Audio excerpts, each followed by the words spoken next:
Good morning, everyone. Today I am going to share O&M practices in Cube. Uh, Cube started in 2014, and our first asset was JMTN. When we took over that asset, the road condition was very bad, especially the right carriageway, and that was a challenge for us. How do we set that right? So that time our CEO, Dr. Harkishan Reddy, so he actually then uh, so so I mean he's a very technology savvy and passionate engineer. So he took it as a challenge and thought of how do we set this right. So at the beginning itself, then he hired some couple of engineers from IITs, and then he had his earlier consulting organization also. So there were a couple of payment engineers in that team as well. Then we thought of taking advice from industry leaders. So our first advisor on that was Professor Kandhal. He has a big name in the US. So our team started working with Professor Kandhal and started looking at the issue why this road is in such condition. And when we saw the history of the maintenance, we didn't find anything is wrong in the uh, maintenance done by the previous concessionaire. So then we thought, what is the problems? And after deep, investigations, what we could understand that on the right side there are heavy loads of marble and the aggregate trucks. And on the same time, the temperature in this region, ambient temperature goes around 45, 47 degrees. So yeah, the pavement temperature probably crosses 70 degrees. And at that time, our bitumen thing was on the penetration grade bitumen. And the softening point of the bitumen as per standard was also 65. So that is one thing which we thought of, uh, so we need to have a material which has a higher softening point. That was the first thing. And the material need to be rut resistant. So then the team, under the guidance of Professor Kandhal, started working on this, and then we could find one material which was used in Napier port for very heavy loads. That's a Haima, which was a rut resistance material. So and then we tested actually on a section of 15 kilometers on this road. So that was our starting of our journey. So how we started actually in the beginning itself started uh, innovating on the materials. So I can say now this is the innovation technology is the core of O&M in Cube Highways. So right now we have a strong team of 10 pavement engineers. They work on different type of materials, and on the same time they keep working on the design aspect, analyzing the design components. That's on one side. Then on the other side, now the roads are linear projects. So what's happening on the road? How do we keep a track on that? It's not possible with people only doing it. So we have to have one technology. How do we take the road information onto our head office where we could monitor that and we could analyze it and come out with the right solutions? So that was the beginning of our Cube Highways. So I'll cover these issues in the coming slides. So our approach we adopted for the maintenance was a proactive preventive maintenance to enhance the pavement life cycle. And data requirement and collection methods is very important, because without data you can't analyze the things and can't come out with the right solutions. And then depending upon the site, we need different type of materials. So we need to have knowledge of latest materials and maintenance methods. So those are the three pillars we started working on. um, so many of you might have seen these curves. So when we say pavement condition index curve and benefit of pavement preservation curves, so it's that 40% of the pavement serviceability is lost in 70% of time, but the last 40% of serviceability is lost in just 12% of the life. So you can see this red line. If we address pavement issue in the beginning, the maintenance cost will always be low. But if we let it go beyond a limit, then the serviceability it will fall immediately, and then you need to spend a lot of money to repair that pavement. So that was the key which we started with, that we will not let the pavement go into that range. We will address it at the beginning itself, so that our life cycle cost is under control. So you can see below the benefits curve in the dotted line and the other line. So if we do something at this stage, the starting point, then we get a bigger benefit during the life cycle of the pavement. Sure that your camera device HP wide vision HD camera is connected and Sorry. नहीं नहीं सक्सेना वो गलती से on हो गया था उनका mike sir please continue Okay. So, you know, if I take a road of say 80 kilometers, so probably our routine O&M expense every year will be around 25 to 30 crores. And in 5 years, when we do 5 to 6 years, when we do major maintenance, probably our cost of major maintenance is more than 100 crores. So it's almost similar to what we are spending every year on the operational maintenance as a whole. So that much we need to provision for major maintenance. So that's one major expense. And if we can control that, if we can do the proactive maintenance, if we maintain our payment very well, then probably we can reduce that expenditures. That's one thing which we thought of. To do that, what we need is basically the right data on the payment investigation sites. So our traffic team does all the traffic count classification and OD surveys. Is done based on Excel load surveys. So here I would like to add, I'll cover it in the next 1 2 slides. So there are things, so these are the standard things which I have shown in the slide. That's a prerequisite for any payment investigation, payment investigations for major maintenance. But there are things beyond this. So if you just see now what happens when we take a lane distribution factor, we generally for 4-lane road we take 0.75, which is a empirically sometimes maybe in US there was a research based on that the number has come, but in Indian scenario that number might not be true, because you would notice that most of the time we have a side friction on our road. So like non-motorized vehicles moving on the outer lane, and because of that most of the time trucks would prefer the inner lane. So though we take it 0.75, but most of the trucks actually, which is contributing to most of MSA, is actually moving on the inner lane. So that's one thing which might affect our payment design. On the same time, if you see the loading patterns, so trucks in one direction might be empty, the other direction might be fully loaded. Third thing is that when we do Excel load surveys, we take 48 hours data. But what happens, that might not be right season for some work or some. So maybe there is something which goes in some particular season. So I think seasonality can play a very big role in working out the average VDF for the year, which is not the case right now in our standards. We don't do it that way. So that also sometimes our payment design might be underestimated or maybe overestimated if you're doing it in a season, and if you're not doing it, if you're doing it in off season. So that's another thing which can affect the pavement design or our overlay requirements. So this is one analysis which we have done. That is on how we carry the Excel load survey. So you can see these 3 lines in this both the curve.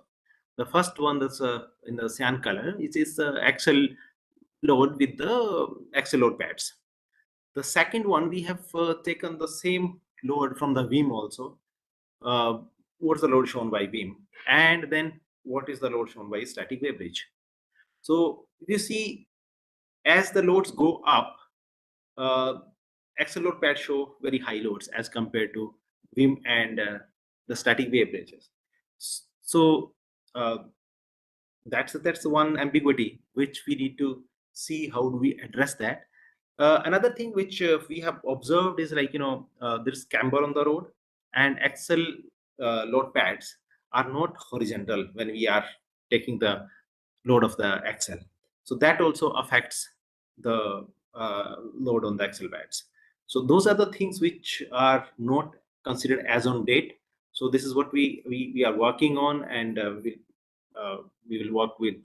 So right now we keep working with the industry. So on certain things we are working with IIT Chennai, a few things we are working with IIT Kharagpur, uh, and same IIT Kanpur and IIT Delhi also we are working on different projects. So this is one thing which will again work with institutions and see how these things can be brought into the design. So as I said, in the beginning itself, we started with the innovative technology on the material side, and we continued our journey on different materials. We tested on different sections. This is a list which covers a number of different materials which we have tested on our roads. So I'll cover a couple of them. So as I said, Haima. So Haima is one material which we used. It's a rut-resistant material. So first time we used it on Jaipur Mahua asset on a 15-kilometer length, and then seeing this performance, we observed it for 4 years, and then after that we implemented it on or started implementing it on other assets where we have very heavy loads. So with the and the rutting is a problem. So we started implementing this using this material on those locations. It costs us around 15 to 20% more, but in the life cycle costing it works out less, because then we don't need to do anything for 5 years. Otherwise our cost during this next 5 years will increase, or in the next cycle also it affects, because sometimes what we have observed is if you use these materials, uh, then we can actually reduce the thicknesses. That's what the search says, but we have not considered that. We are considering it equivalent to BC only, but then it's giving us benefit in the next cycle, because then what we get is um, with the FWD, when we get the remaining life, we get a better life on those sections where we have implemented it. So on this we got the Gold Award for Innovation from the ministries in Highway Excellence Awards. Next is cold central plant recycling. So in fact, when we were working on a major maintenance on our other asset, Bharatpur Mahua, we did cold in plant recycling. In that we faced some challenges and some quality issues which we need. I mean, we faced challenges to address those issues. So in 2018, when we were working on a deal for this Ghaziabad Aligarh asset, that time we observed that the whole of the pavement is actually gone, and we need to reconstruct this. So then we thought of why not use this material, the entire 165 thick pavement, and we have to throw it. So environmentally also it's not good, and so why not do something, recycling of this entire material. So then we worked on different things, and we ultimately went for cold central plant recycling. The advantage over CIPR was like, here we have a better control, because we take all the materials from the site to the plant, and then we had put screenings there. So then we segregated all different size materials, and then we worked on in the so made CCPR material and laid it. So that was the approach we followed in GIPL on CCPR. So in this case, we used 84% of the milled material and 11% virgin aggregate. But as when you see the whatever milled material was, so we in fact used all of it, and in fact when we fell short of the material, we brought it from other assets as well. So this was presented by our, so the paper was written by our team, and it is presented in TRP conference in Washington. So this material is actually effective in structurally weak pavement, and it gives a life cycle cost saving for us. huge saving on the natural sources. As I said, we saved 4,25,000 tons of material, the aggregates, and carbon saving were more than 70,000 metric tons. So that was it was a very good solution for us in terms of environmental perspective as well as life cycle costing as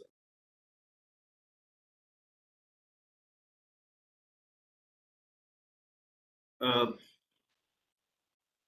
So I think I covered these points. So what CCPR has is, so we actually designed a tailor-made emulsion for the CCPR. One challenge with the cold in plant or cold in place recycling is the curing period. So in general, the curing period is 3 to 5 days. With this tailor-made emulsion, we could reduce this period to 2 to 3 days.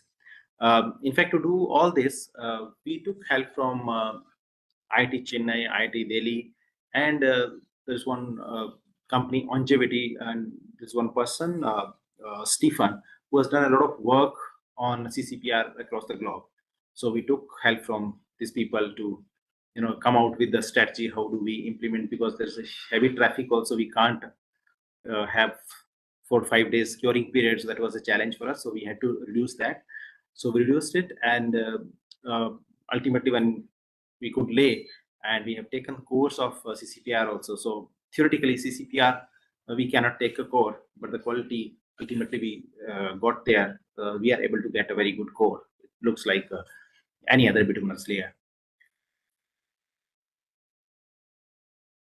So these are some pictures of CCPR cores. These are pictures for our team present. So when they went to TRP conference.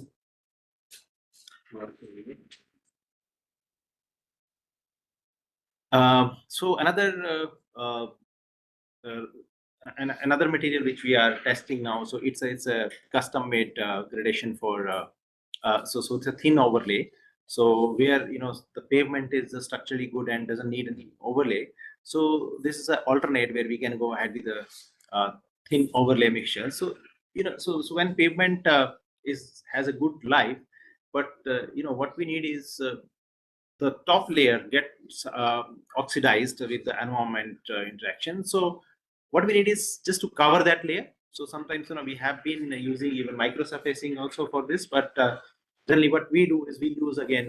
So with the experts from the globe, we are actually using fiber reinforced microsurfacing. So, but then the idea is basically to protect the top layer from further oxidation, so that the pavement goes for another 5-7 year cycle. The top layer is saved, and then we can go with the overlay in the next cycle. So that is the whole idea. So where pavement doesn't need any strengthening, we can go ahead with this thin overlay mixtures as well. So this is one mix which we taking help from the experts and based on ASHTO. So we designed this, and we have done a trial of 4.3 kilometers on GMTL again. On the routine maintenance side, we have been testing different type of things. So when we talk about the preventive maintenance or proactive maintenance, the most important thing is that water should not penetrate into the pavement. And most time what happens is like so when there are cracks, water gets into the pavement, and that results into the failure. So if we can fill these cracks on the right time, then we can enhance the life of the pavement. So we have been so it says, I mean, in Cube, what we do is like in the March, April, we do a thorough walkthrough survey of our roads and identify all the areas where cracks are there. And in May, June, we seal all the cracks so that in rainy season there are no cracks, and the cracks do not convert into potholes, and so it enhances the life of the pavement. So so the way we generally used to do this with the emulsion. So but we are always looking for different methodologies how we can seal these cracks. And this is one thing which we could find out is what bitumen sealant. Um, so in this, what we do is like this is injected with the thing. So first step is that uh, it's cleaned with a very high pressure air, and then bitumen is sprayed into this gap.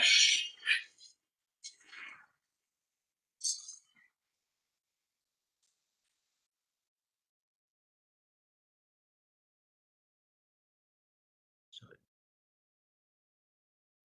just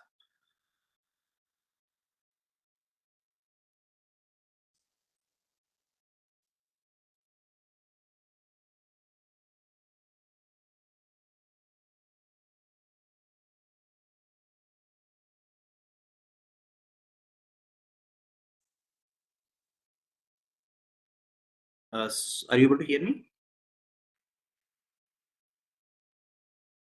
Yes, sir. Okay, so I'm sorry. So something went wrong with the PowerPoint. So I'm just starting it again.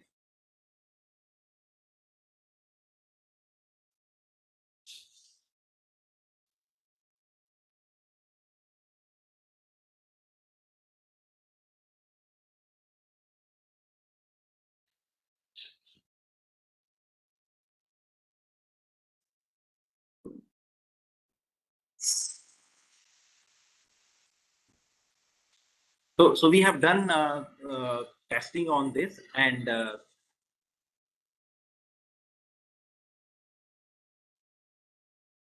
after after that, these are the uh,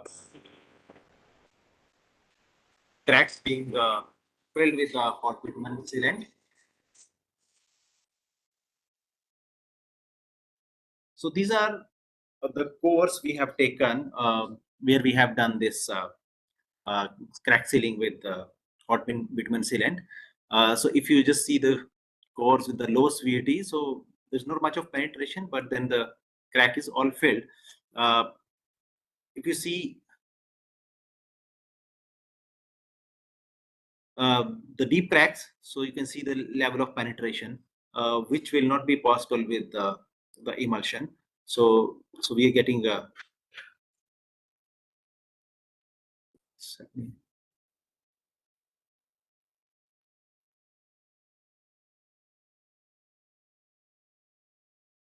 I don't know, somebody has control.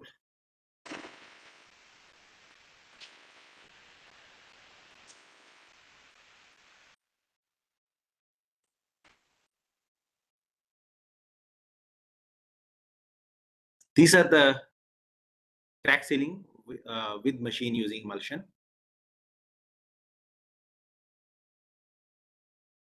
So if you just see with emulsion, no proper sealing of the cracks in case of high severity cracks. So these are the things which we keep experimenting, and whatever we find good at site, we keep using the new materials and new technologies.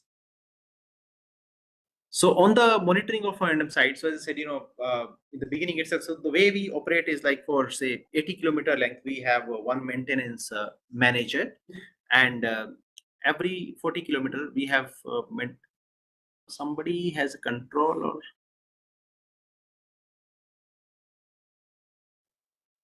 or so we have maintenance engineer for each 40-kilometer, and then we have every 20-kilometer one supervisor. So the way our maintenance team works is like supervise. It's the responsibility of the supervisors to take a round of their road every day in the morning, and we have this road aid app. So with that, so it's installed on their phones, and they will just identify any issues, and those will be the photo will be clicked, and then road will ask a couple of questions. They will answer this, and then that issue will be logged into our server. So we will have all the information, what issues are there. Then maintenance manager will plan the repair of those issues, and so once uh, the team arrives there, so what safety arrangements they have done, so they will click up pictures of the safety arrangements. They again will be uploaded to the same link to same issue, and then what team is working.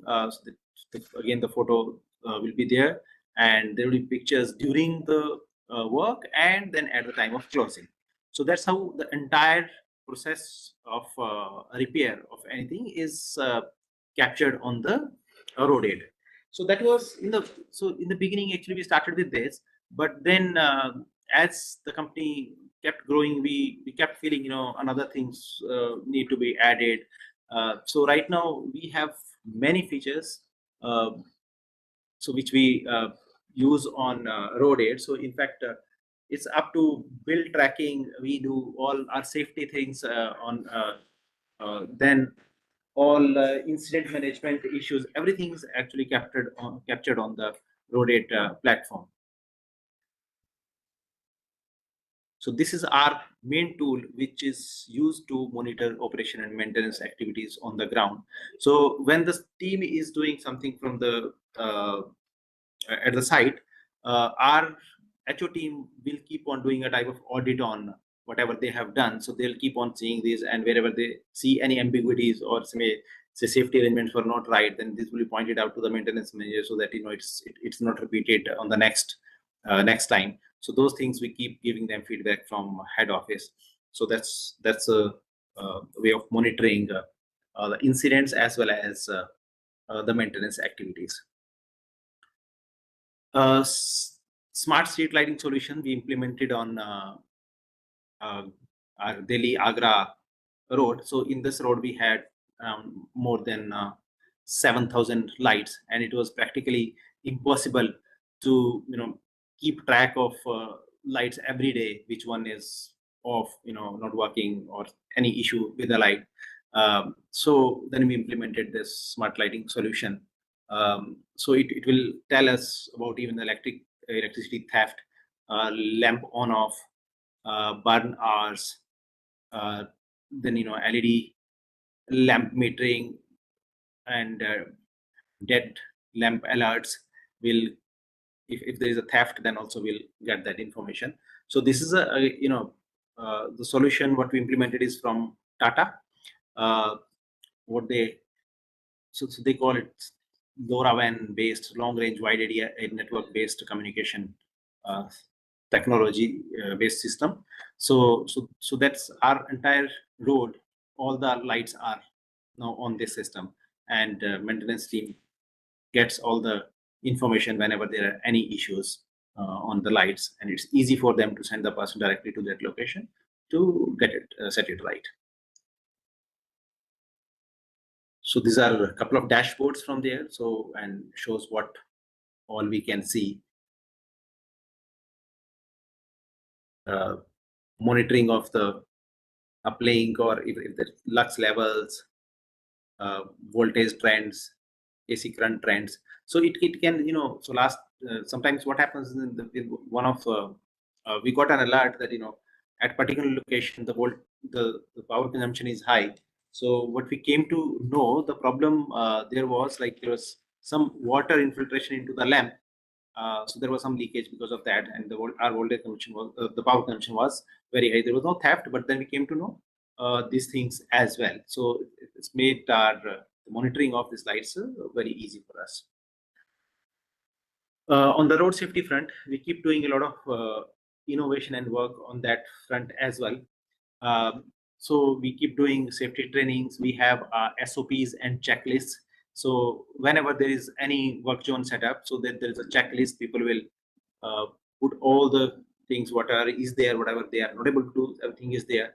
And especially on the major maintenance, we actually there is a requirement from our side that first the contractor safety engineer will make a video and of the safety arrangements. Those videos will be seen by our PMC, the safety engineer, and once he approves, then only the work can start. So this is a mandatory requirement from our side. So whenever our major maintenance work is going on, so this video is a type of a mandatory thing. So first you have to share the video. Once you go ahead, then only the work can start.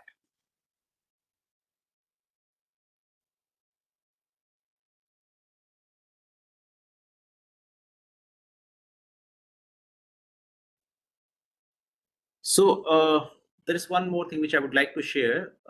So these are IRC SP55. What should be the uh, arrangement for any work zone? So we have to, put speed limit boards to bring the speed down to 30 kmph in the work zone. So we have done speed surveys, spot speed surveys at 200 work zone locations, and this is the outcome.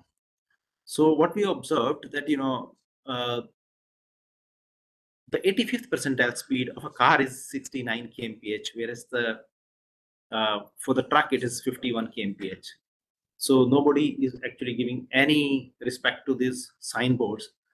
So that's something point to be thought of. Is our speed limit not correct, or do we need to do something, or do we address that issue, or do we need to put something more to make it happen?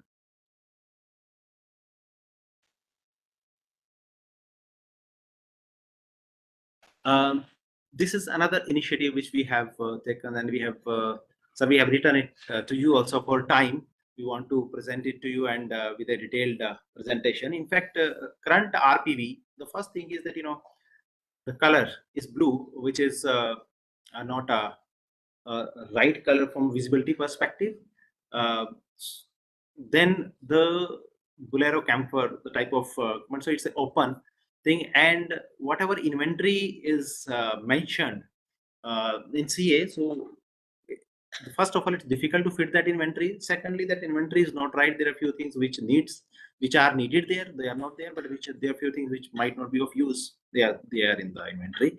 So we have certain requests to make. So we will make a detailed presentation whenever you give us time on this. So we have thoughts how do we change the RPV, and in fact we have developed one prototype also to show you and how the things will fit into it.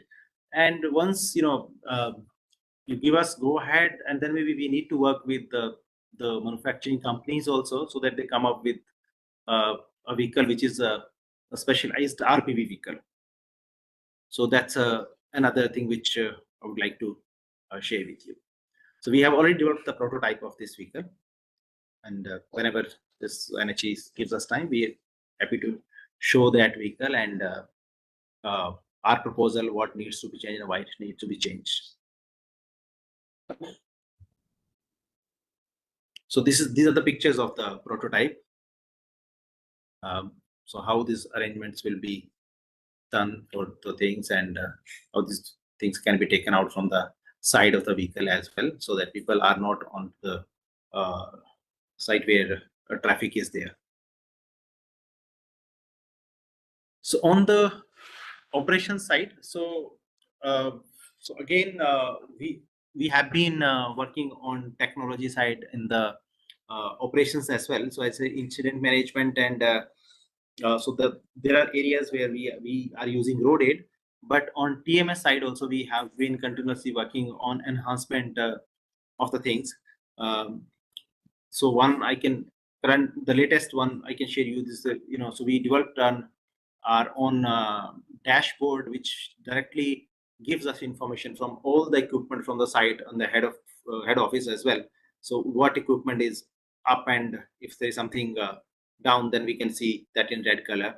So all the equipment we can see on the any plaza equipment, we can see it in the head office, what's working, what's not working, so that we can take action immediately to improve that. Other than that, there are a number of challenges on the tolling side. So maybe I'll not cover all the challenges there, but in briefly, I'll work is like, there are some challenges from bank side. There are some challenges uh, because of people who don't want to pay. They create this issues at site. How do we address that issue? Then there is so I don't know when GNSS or multi-lane free flow will come. But right now we operate the readers in a different way, because of boom there is no headway and vehicle are very close, so cross read issues. So we have some systems, we have developed some systems to control the cross read. So these are the challenges on the ground. So maybe we'll have a separate discussion on that. But these are this is one snapshot which we keep doing from our side to monitor our systems in a much better way, and how we can improve the efficiency of our system. On the ATMS side, so we have on so when we set up the ATMS, in fact we involved our traffic team, traffic and road safety team. They have done a detailed study first, what's required where, and that's how we submit the proposal to NHA, and based on that we have implemented the system. At 1-2 location, assets, we have gone beyond. Like, we want to do again an experiment here to make our system not only advanced traffic management system, but we want to use the system also as an advanced asset management system. So if you see TN1, you will see especially this VIDS very high number. This is for that reason we want to use the system as advanced asset management system. So we are working on the different AI things to make the system as a asset management system as well. So on this, I'll again say the number of equipment what we have put in is quite high, and there are a couple of challenges which we face. Is like one challenge is the power, vandalization of the UPSs. That's another challenge which we keep facing on the ground. So these are a couple of things which we have again developed in-house. So our ATCC, we have developed an in-house ATCC, so which is again a vision-based ATCC. I'll just give you something.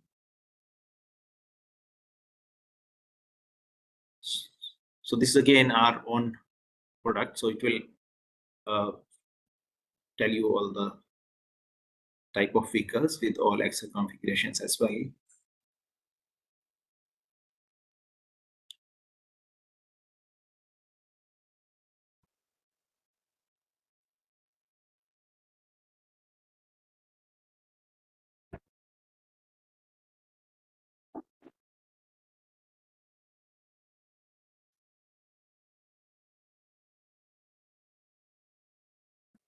So this is our ATCC, and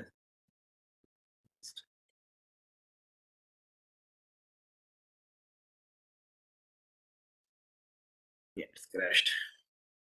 Sorry, some problem with the video. Moment I play video, it gets crashed.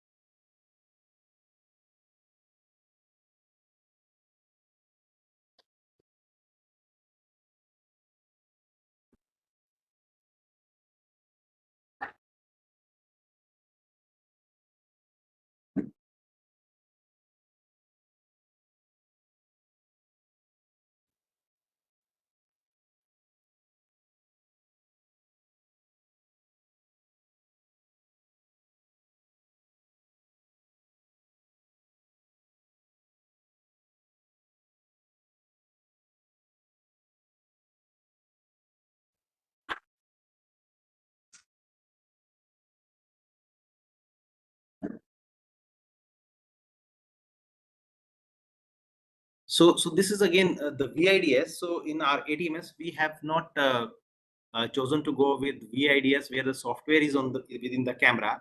So we have our VIDS based on the server-based VIDS. So we have the software on the server, and we keep working on different enhancing its functionality so that we can capture different type of issues, and we just see it's detecting all the vehicles, and if something is not right, it will give you alert and it will show in the red color. So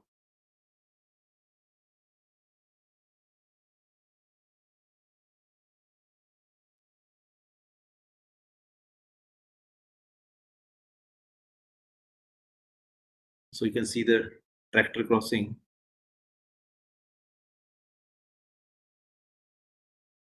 and then the stalled vehicle you can see. So all these things it will capture, but on the same time we can you can see the vehicle going on the opposite direction, so it will show in the red.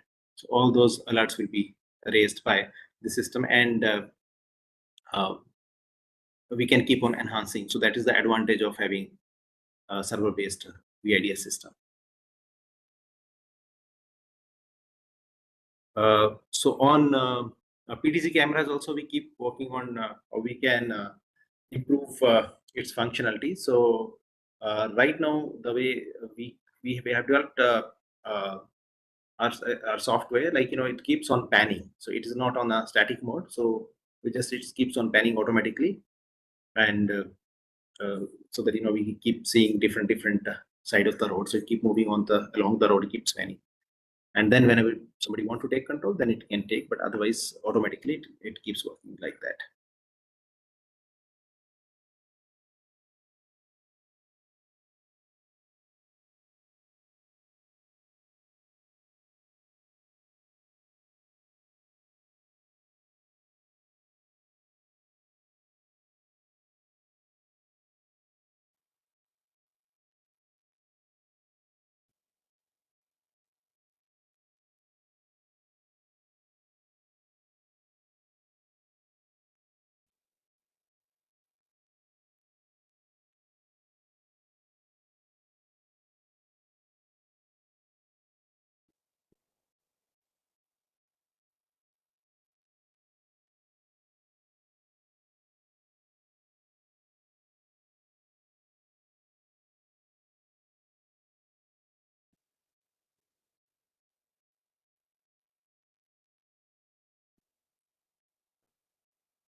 So this is our AVCC. Sorry, it's written ATC, but it's AVCC. So this again, we have developed our vision-based AVCC. So it will tell you the vehicle, its Excel configuration, both the things. So now, are most of our toll plazas to have this vision-based AVCC. So here I would like to share one thing. There is one challenge between the fee policy and the fast tag policy. So there is a SLA of 98% for AVC accuracy, but there is one challenge in this is because these two things actually, the fast tag policy of says that the fast tags are issued based on gross vehicle weight, whereas fee policy defines it differently. It depends on the shape. Like for example, uh, 12 seating capacity is if there is a vehicle with 12 seating capacity is a car. 12 to 32 is minibus, which is LCV category. Beyond 32 is bus. But when it comes to uh, the fast type policy, it's based on gross vehicle weight. So bus is beyond 12 ton, but and then even the LCV is beyond 7.5. But when you see the manufacturer's details, so the 50-seater bus of Tata is gross vehicle weight is 10.5, and for the 24-seater, it's 6 ton. So that comes into car category, and the bus comes into LCV category. So those are conflicts with which that it will affect the accuracy. But otherwise, standalone, this system can give you any accuracy like 99 plus, because then it will identify if there is some issue with identification of such particular vehicle, it can be trained to identify it next time. So the accuracy can be as good as 99 plus, but sometimes the problem is with the different, because we do the comparison with the FASTag data, and with this, then the accuracy is over around 95%. So that's one issue with the AVC, uh, which is right now. I mean, there's not a problem with AVC, but there's a problem with the system which gets reflected into AVC.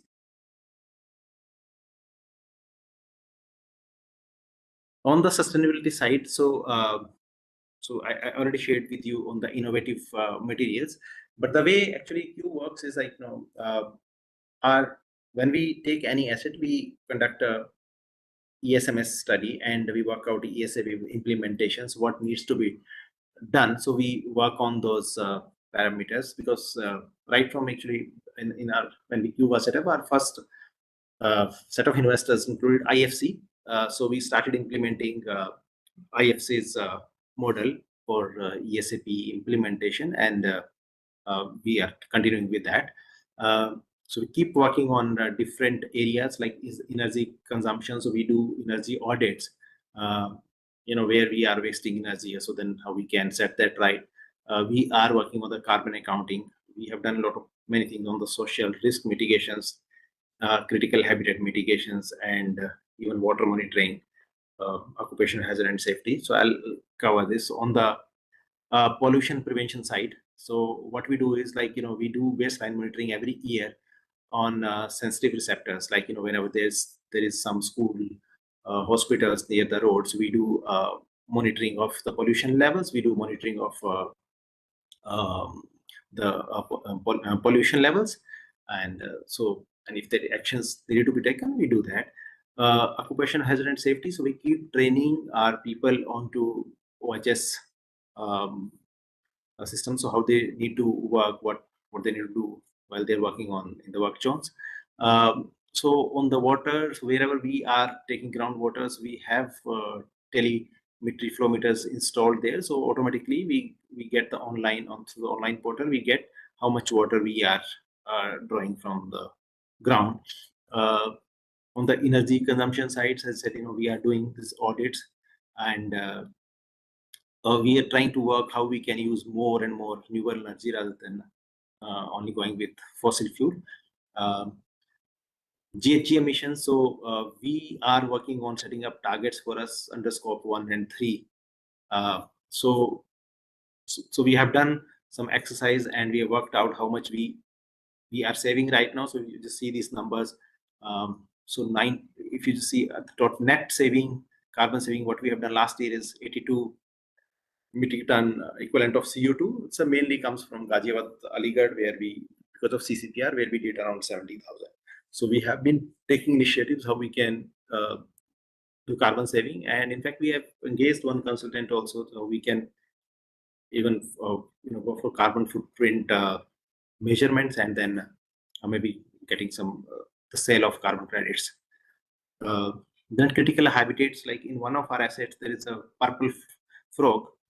So we are just making people aware that that's a endangered species. So how we can save that?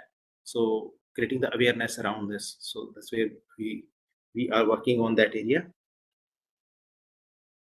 Social risk mitigation. So these two assets, like NAML and GAPL, so where we had some construction also to be done. So we had engaged consultant, and we have developed R&R plans, what we need to do. So I'll just share with maybe Ghaziabad, Aligarh thing. So like in this, we have moved to this 23 families, ironsmiths, which were like nomadic community, and they were staying on the road with the tents. So we have constructed houses and given to them, and we have moved them from there. So that way we have actually worked with people on their livelihood enhancement plans, and that's how we could move people. And so with the help of NHI and with these activities, we could get the people evacuated from the areas which we are required for 6 laning. Same thing in NAML. So we have done a major plan. So you can see, so we have actually worked with people on the livelihood enhancement plan. So we have, depending upon what people needs are there, so we have given them sometimes sewing machines, some trainings, some laptops, depending upon what they can do. So that way we have helped people in this. So we work with people on these things to make an environment also healthy environment with the concessionaire, and on the same time so what people are affected, so helping them how to they get their livelihood back to that level where they were before we acquired their lands. So these are a couple of things which I wanted to share, and if there are any questions, happy to take them.